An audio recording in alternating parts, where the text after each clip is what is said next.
Right, ఇక details చూస్తే TSPS chairman నియామకంపై ప్రభుత్వం ఫోకస్ పెట్టింది. త్వరలో కొత్త చైర్మన్ నియామకం చేపట్టనుంది. ఈ పదవిని ఓ ఐపీఎస్ కు అప్పజెప్పే ఆలోచనలో ప్రభుత్వం ఉన్నట్లు వార్తలు వస్తున్నాయి. ఐపీఎస్ అధికారి అయితే నిరుద్యోగుల్లో నమ్మకాన్ని ఏర్పరచడంతో పాటుగా నియామక ప్రక్రియను పకడ్బందీగా నిర్వహించడానికి అవకాశం ఉంటుందని అంచనా వస్తుంది. గతంలో ప్రశ్నాపత్రాల లీకేజ్ వ్యవహారంలో టీఎస్పీఎస్సీపై పెద్ద ఎత్తున విమర్శలు వచ్చిన విషయం విదితమే. ఈ నేపథ్యంలో పరీక్షలను పారదర్శకంగా కట్టుదిట్టంగా నిర్వహించాలని నిర్ణయించిన సీఎం రేవంత్ రెడ్డి చైర్మన్ బాధ్యతలను విశ్రాంత ఐపీఎస్ కు అప్పగించాలని నిర్ణయించినట్లు తెలిసింది. దీనికి మాజీ డీజీపీ మహేందర్ రెడ్డి పేరును పరిశీలిస్తున్నట్లు తెలుస్తోంది. మహేందర్ రెడ్డితో పాటు మరో ఇద్దరి పేర్లను స్క్రీనింగ్ కమిటీ పరిశీలించినట్లు సమాచారం. చైర్మన్ గా మహేందర్ రెడ్డి పేరును ప్రతిపాదిస్తూ ఆమోదం కోసం గవర్నర్ కు పంపించినట్లు సమాచారం. గవర్నర్ ఆమోదిస్తే ఆయన చైర్మన్ గా నియమితులు కానున్నారు.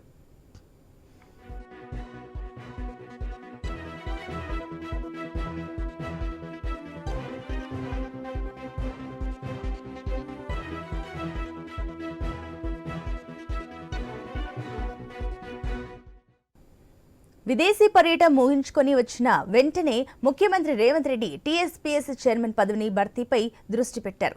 ఇక చైర్మన్ తో పాటు సభ్యుల పోస్టుల కోసం ప్రభుత్వం దరఖాస్తులను ఆహ్వానించింది. వాటిని సర్చ్ కమిటీ పరిశీలించింది. రాష్ట్ర ప్రభుత్వ ప్రధాన కార్యదర్శి శాంతికుమారి ఆధ్వర్యంలో ఈ కమిటీ సమావేశంలో లా సెక్రటరీ తిరుపతి, జీఏడీ అధికారిని నిర్మల పాల్గొన్నారు. ఈ పోస్టుల కోసం వివిధ రంగాలకు చెందిన వారి నుంచి సుమారు 321 దరఖాస్తులు వచ్చినట్లు తెలిసింది. ఇందులో 50కి పైగా చైర్మన్ పోస్టు కోసం వచ్చినట్లు సమాచారం.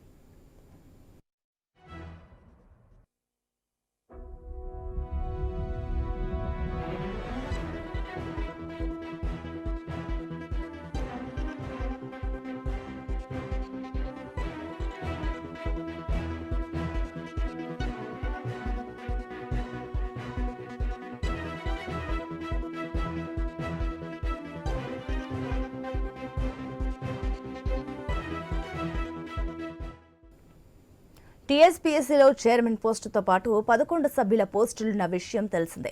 ప్రస్తుతం 2 సభ్యులు కొనసాగుతున్నారు. ఇందులో ఒక సభ్యురాలు రాజీనామా చేసినా ఇంకా గవర్నర్ ఆమోదించలేదు. మరో సభ్యురాలు కూడా రాజీనామా చేసే అవకాశం ఉంది. దాంతో మొత్తం 11 పోస్టులు ఖాళీ అయ్యే అవకాశం ఉంది. సాంకేతికంగా ప్రస్తుతం 9 సభ్యుల పోస్టులు మాత్రమే ఖాళీగా ఉన్నాయి. ప్రస్తుతం చైర్మన్ పోస్టుకు సంబంధించిన ప్రతిపాదనను ప్రభుత్వం గవర్నర్కు పంపించినట్లు తెలిసింది. దీనికి సంబంధించి మరిన్ని డీటెయిల్స్ మా స్పెషల్ కరెస్పాండెంట్ సునీల్ లైవ్ ద్వారా అందిస్తారు. సునీల్, ఇక టీఎస్పీఎస్సీ చైర్మన్ నియామకంపై ప్రభుత్వం ఫోకస్ పెట్టినట్టు తెలుస్తుంది. అయితే త్వరలో కొత్త చైర్మన్ నియామకం సంబంధించిన డీటెయిల్స్ ఏంటి సునీల్? టీఎస్పీఎస్సీ ప్రక్షాళన దిశగా ప్రభుత్వం వడివడిగా అడుగులు వేస్తుంది. ఇప్పటికే టీఎస్పీఎస్సీని పూర్తి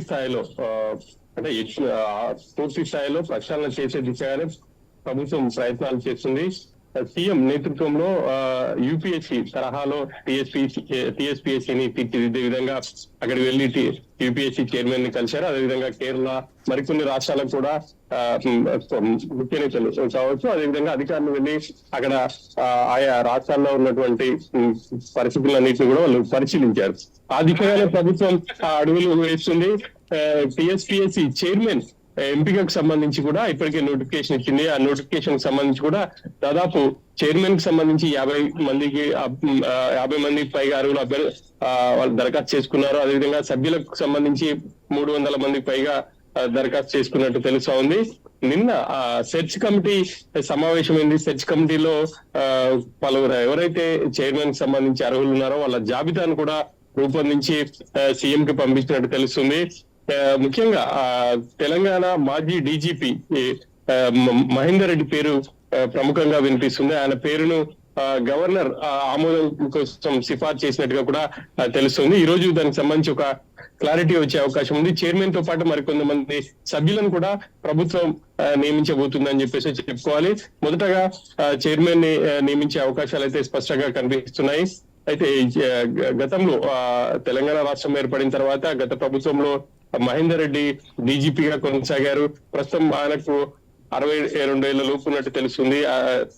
చైర్మన్ కి సంబంధించి 62 ఏళ్ల లోపు ఉన్న వ్యక్తుల అర్హులు కాబట్టి వాళ్ళని మహేందర్ రెడ్డి వైపే మొగ్గు చూపుతున్నట్టు చెప్పుకోవచ్చు. ఆయనతో పాటు మరో 2 ఐపీఎస్ ల పేర్లు పరిశీలనకు వచ్చినప్పటికీ వాళ్ళిద్దరు కూడా తెలంగాణకు సంబంధించిన అధికారులు కాకపోవడంతో మహేందర్ రెడ్డి వైపే ప్రభుత్వం మొగ్గు చూపుతుందని చెప్పేసి తెలుస్తుంది.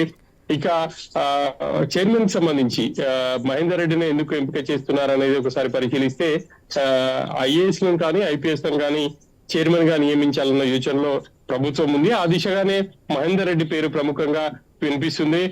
దానికి సంబంధించి గవర్నర్ ఆమోదానికి కూడా సిఫారసు చేసినట్టుగా కూడా ప్రచారం అయితే జరుగుతుంది. దానికి సంబంధించి అయితే ఇక ఈ రోజు ప్రభుత్వం ఒక క్లారిటీ ఇచ్చే అవకాశాలు అయితే కనిపిస్తున్నాయి. చైర్మన్ నియామకం తర్వాత ఇమీడియట్లీగా ఇటు గ్రూప్ 1 కావచ్చు, గ్రూప్ 2, గ్రూప్ 3, గ్రూప్ 4 పరీక్షలపై ప్రభుత్వం సీరియస్ గా కాన్సన్ట్రేషన్ చేయబోతుందని చెప్పాలి. గ్రూప్ 1 కి సంబంధించి ఇప్పటికే సుప్రీంకోర్టులో కేసు పెండింగ్ లో ఉంది.